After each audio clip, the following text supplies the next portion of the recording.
Dans cette même région, mais un peu plus à l'est, à Minbej, une autre bataille a eu lieu et s'est soldée par la défaite du groupe État islamique.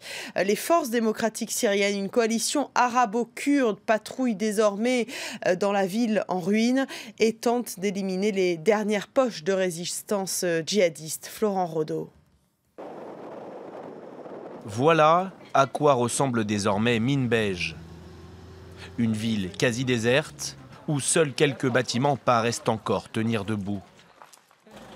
Sa reprise presque totale est une victoire importante pour les forces démocratiques syriennes, Minbej étant le principal bastion du groupe État islamique dans la région d'Alep. Soutenus par les raids aériens de la coalition internationale, les combattants arabes et kurdes comptent bien désormais chasser au plus vite les derniers djihadistes de la ville. Il ne reste plus qu'un ou deux quartiers aux mains de Daesh. C'en est fini de l'EI ici.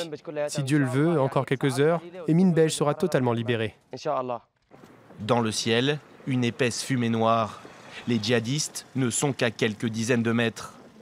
Des combattants du groupe État islamique en train de brûler des pneus, espérant ainsi brouiller la vue des avions de la coalition internationale. Décimée, l'organisation terroriste a tout fait pour freiner la progression des forces démocratiques syriennes dans la ville. Des mines, mais aussi des attentats à la voiture piégée, qui se sont multipliés ces derniers jours. Pour ceux qui sont restés pendant les affrontements et les bombardements, c'est la fin d'un long calvaire. J'ai tout vécu avec les 15 membres de ma famille. Nous étions coincés par les combats et les conditions de vie étaient très difficiles. Minbej était un carrefour important d'approvisionnement pour le groupe État islamique.